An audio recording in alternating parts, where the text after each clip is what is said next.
Welcome back. Investigations into the deaths of 4 people at a hostel in KwaMashu are continuing. We go back to February, where about 20 gunmen opened fire, killing the 4 men and injuring 5 others. It was a devastating attack in an area that's plagued by violence. KZN police are now reaching out to hostel residents and traditional leaders to try and quell the violence. So let's head over to eNCA reporter Nqobile Madlala, who's been following the story from the very beginning.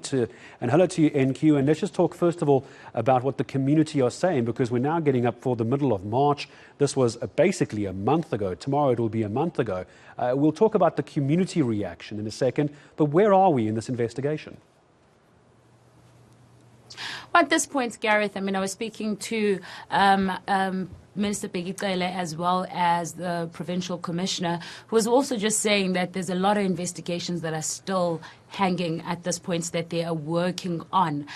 He namely said that that investigation as well as AKA investigation, saying that there's a lot that they're still working on. According to him, they are now working with communities, and communities have sort of come to the table and shown them certain things that they may need. You'll remember that in the AKA case, they started looking in terms of a camera and so on. And so he's saying that they're basically using the same principle when you go back to KwaMashu. They are now engaging with people on the ground. They're engaging with leaders. They're engaging with people that are closest to these victims. And they're saying that with all that information that they're gathering, then they will be at a better place to say if the investigation is basically giving them the people that might be perpetrators. However, what they have seen is that mostly there's a lot of violence that is currently taking place in KwaZulu-Natal at large. They're saying that they're seeing a lot of killings also in the rural area.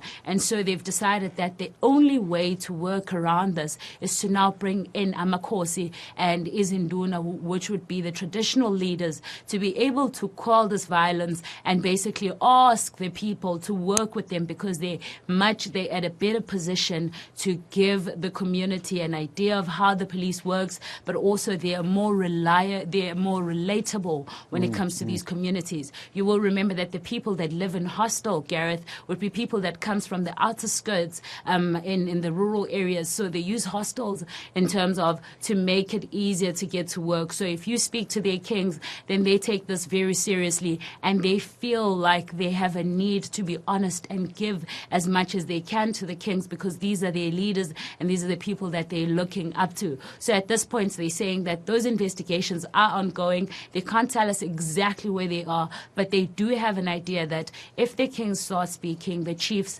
Izinduna start speaking to the people, that they would actually go much further and they could potentially get or crack those cases. Yeah, absolutely. It's very much a concept, and I think it's been used before successfully. For example, down in Cape Town, in Glebelands, for example, don't talk at the community, get into the community and work through the community's leaders. It has had successes elsewhere. So is that part of then this hostel imbizo, or is the imbizo part of a much bigger plan? And what you and I were just talking about, that's stage 1 of it. Is there a bigger plan to this? Well, yes, according to Minister Nqobile, this is their first formula that they're going to use.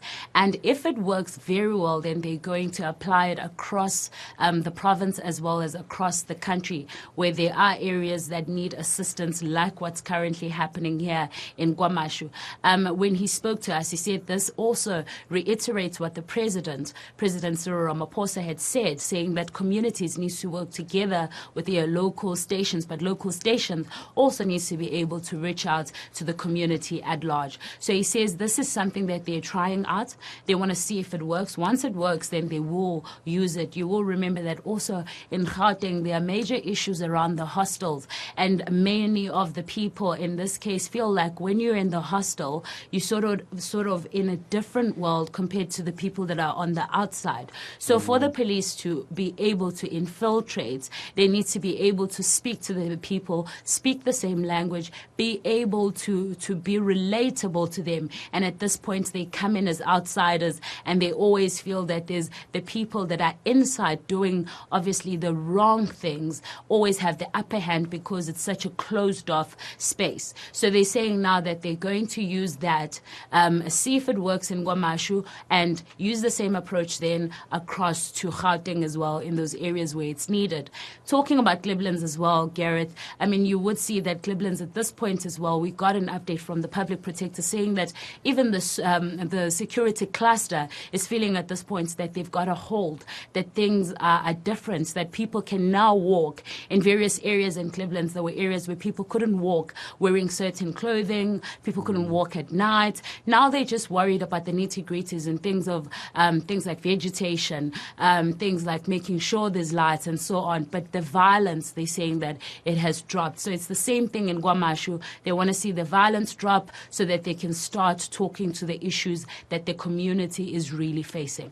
Absolutely, and hopefully it's going to be a repetition in KwaMashu, what we've seen in Cliblands. You're right, NQ, it's a very good example to use, but it does actually work, and hopefully we're able to be repeated as well. Nqobile Madlala, thank you very, very much indeed. This hostel imbizo, one of the big focuses, of course, being that of KwaMashu, an area that's been riddled with crime for far too long, and investigations into that shooting back in February. 20 gunmen, 4 people losing their lives, and if I remember correctly, 5 others injured as well. But on that for us, eNCA reporter Nqobile Madlala for us down in Durban with the very latest. Now,